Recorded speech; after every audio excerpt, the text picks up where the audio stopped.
Post truth, तथ्यों के बिना इस दुनिया में मानसिक संतुलन कैसे बनाए रखें। दोस्तों, आज आपने जो पहला वीडियो देखा या आपके ट्विटर फीड पर जो चौंकाने वाली तस्वीर आई, आप कितने यकीन के साथ कह सकते हैं कि वो वाकई सच है। शायद आपने पोप को सफ़ेद रंग के एक शानदार पफर जैकेट में देखा होगा और सोचा होगा, वाह क्या स्टाइल है। या फिर शायद आप अपने किसी पसंदीदा नेता के ऐसे वीडियो से टकराए होंगे जिसमें वो ऐसी बात कह रहे हैं जो उन्होंने असल में कभी कही ही नहीं। हम एक ऐसे अजीब दौर के बीच में हैं जहां वास्तविकता एक विकल्प बन गई है और सत्य को एक पुरानी याद के रूप में धूल भरी अलमारियों में रख दिया गया है।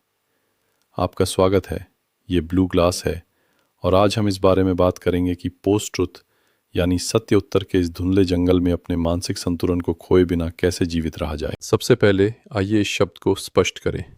पोस्ट ट्रुथ का मतलब केवल झूठ बोलना नहीं है। झूठ बोलने की अपनी एक गरिमा होती है। झूठ बोलने वाला जानता है कि सच क्या है, बस वो उसे छिपाने का फैसला करता है। लेकिन पोस्ट ट्रुथ की दुनिया में सच क्या है इससे कोई फ़र्क ही नहीं पड़ता। मायने ये रखता है कि वो जानकारी आपकी भावनाओं को कितना गुदगुदाती है, आपके गुस्से को कितना भड़काती है, या आपको ये कहने पर कितना मजबूर करती है कि देखा, मुझे पता था कि मैं सही हूँ। जब 2016 में ऑक्सफोर्ड डिक्शनरी ने इसे वर्ड ऑफ द ईयर चुना तो वे असल में एक अंतिम संस्कार कर रहे थे।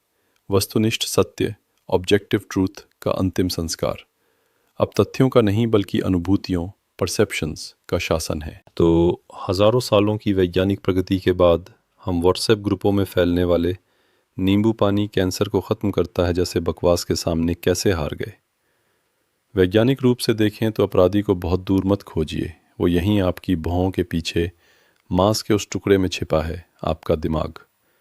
हमारा दिमाग सच खोजने के लिए नहीं बल्कि जीवित रहने, सर्वाइवल के लिए विकसित हुआ है। विकास की प्रक्रिया में हमारे पास ये शोध करने का समय नहीं था कि झाड़ियों के पीछे की वो आवाज़ वास्तव में एक शेर की है या केवल हवा की।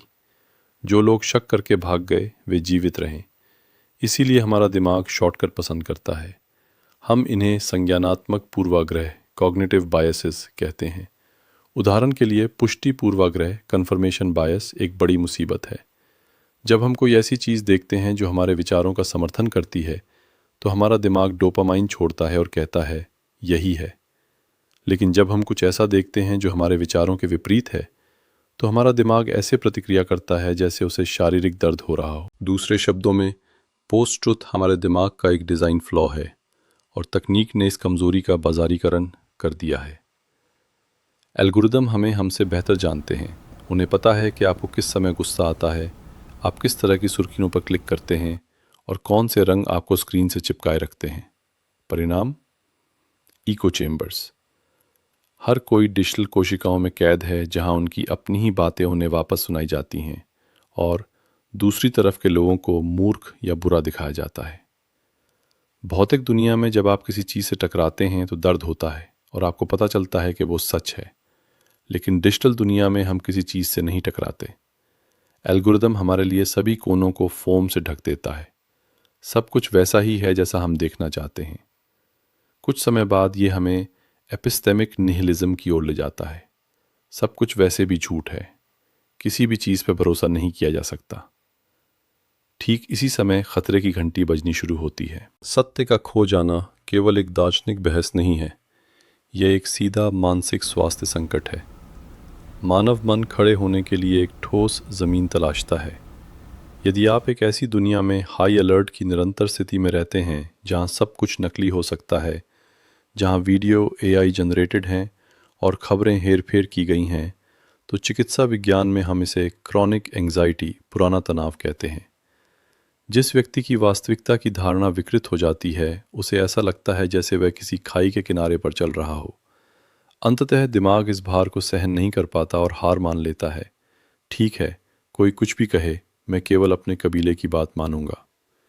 यह एक बचाव तंत्र, डिफेंस मैकेनिज्म है, लेकिन साथ ही यह एक बौद्धिक मृत्यु भी। आइए थोड़ा दर्शन शास्त्र में चलते हैं। जॉन बौद्रियार ने अपनी पुस्तक सिमुलेक्रा एंड सिमुलेशन में आज का बिल्कुल सटीक वर्णन किया था। उनका तर्क है कि वास्तविकता अब अपने स्वयं के प्रतिनिधित्व से पीछे छूट गई है। किसी चीज़ की छवि अब उस चीज़ से अधिक वास्तविक है। उदाहरण के लिए, जब आप किसी रेस्टोरेंट में जाते हैं तो इंस्टाग्राम पर वो खाना कैसा दिखता है यह उस खाने के स्वाद से अधिक वास्तविकता बन जाता है। यदि उसका स्वाद खराब है लेकिन फ़ोटो शानदार है तो वह भोजन एक सफलता है। हमारा पूरा जीवन अब ऐसे सिमुलेशन से भर गया है। पोस्ट ट्रुथ दुनिया में हम सच से प्यार नहीं करते, हम सच के उन कैरिकेचर से प्यार करते हैं जो हमारी तरह दिखते हैं। तो हम इस पागल खाने में अपने मानसिक स्वास्थ्य की रक्षा कैसे करेंगे? मैं आपसे ये नहीं कहूँगा कि अपना फ़ोन छोड़ दो और जंगलों में जाकर बस जाओ, क्योंकि मुझे पता है कि आप ऐसा नहीं करेंगे। लेकिन हम कुछ रणनीतिक कदम उठा सकते हैं। पहला, एपिस्टेमिक विनम्रता। यह कहने में सक्षम होना कि मैं गलत हो सकता हूँ और मेरा दिमाग मुझे धोखा दे रहा होगा। यदि कोई खबर आपको बहुत खुश करती है या बहुत गुस्से में डाल देती है तो समझ लीजिए कि वो आपके तार्किक दिमाग को नहीं बल्कि आपके आदिम मस्तिष्क को निशाना बना रही है। वहीं रुक जाइए। वो 10 सेकंड का ठहराव पोस्ट ट्रुथ दुनिया में प्रतिरोध का सबसे बड़ा कार्य है। दूसरा, डिजिटल स्वच्छता। जैसे आप अपने खान पान का ध्यान रखते हैं वैसे ही आपको अपने दिमाग में जाने वाले डेटा का भी ध्यान रखना चाहिए। केवल उन लोगों को फॉलो करना जो आपकी तरह सोचते हैं आपके दिमाग को मोटा बना रहा है। ये कह पाने की क्षमता रखना कि मैं इस व्यक्ति से बिल्कुल सहमत नहीं हूँ लेकिन देखते हैं कि वे क्या कह रहे हैं, आपकी मानसिक मांसपेशियों को मजबूत करता है। एल्गोरिदम को चौंका दें। किसी ऐसे विषय पर शोध करें जिसमें आपकी कोई रुचि नहीं है। बिल्कुल अलग विश्व दृष्टि को पढ़ें। उन विज्ञापन बॉट्स को यह समझने में भ्रमित कर दें कि आपको क्या सुझाव दिया जाए। तीसरा और सबसे कठिन, अनिश्चितता के साथ जीना सीखना। आधुनिक इंसान तुरंत जवाब चाहता है, लेकिन असली दुनिया ग्रे एरिया, धुंधले क्षेत्रों से भरी है। मुझे नहीं पता कहना आज आपके द्वारा किए जाने वाले सबसे क्रांतिकारी कार्यों में से एक है। हो सकता है कि आपके पास अभी किसी विषय पर पर्याप्त डेटा ना हो और ये आपको एक त्रुटिपूर्ण व्यक्ति नहीं बनाता, यह सिर्फ आपको एक ईमानदार व्यक्ति बनाता है। दोस्तों, हम ब्लू ग्लास में हमेशा भविष्य की बात करते हैं। भविष्य एक ऐसी जगह होगी जहां एआई सेकंडों में वास्तविकता की नकल कर सकेगा। डीप फेक वीडियो उस स्तर तक पहुंच जाएंगे जहां आप अपनी आंखों देखी चीज़ पर भी विश्वास नहीं कर पाएंगे। ऐसी दुनिया में सत्य बाहर पाया जाने वाला खजाना नहीं हो सकता। इसे अंदर सुरक्षित रखा जाने वाला एक कंपस, दिशा सूचक होना चाहिए।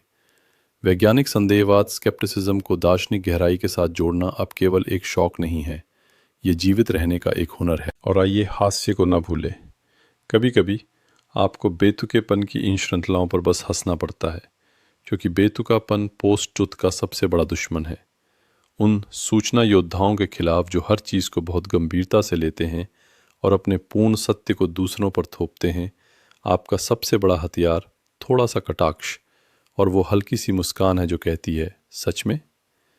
समापन करते हुए मैं आपसे ये सवाल पूछना चाहता हूँ, यदि तकनीक एक दिन आपको एक ऐसा आदर्श डिजिटल स्वर्ग प्रदान करे जहाँ आपका हर चाहा हुआ झूठ वास्तविक रूप में प्रस्तुत किया जाए, जहाँ आप कभी दुखी ना हो और कभी गलत ना हो, तो क्या आप उस मीठे झूठ में रहना पसंद करेंगे या उस नग्न ठंडी दुनिया में जो वास्तविक है, भले ही वो आपको चोट पहुँचाए और रात भर जगाए रखे।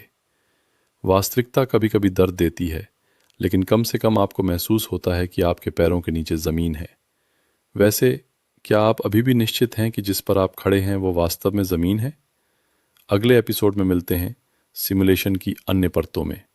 अपना और विशेष रूप से अपने मानसिक स्वास्थ्य का ख्याल रखें। यदि आपको ये वीडियो पसंद आया है तो आप उस सब्सक्राइब बटन को दबा सकते हैं और एक टिप्पणी छोड़ सकते हैं।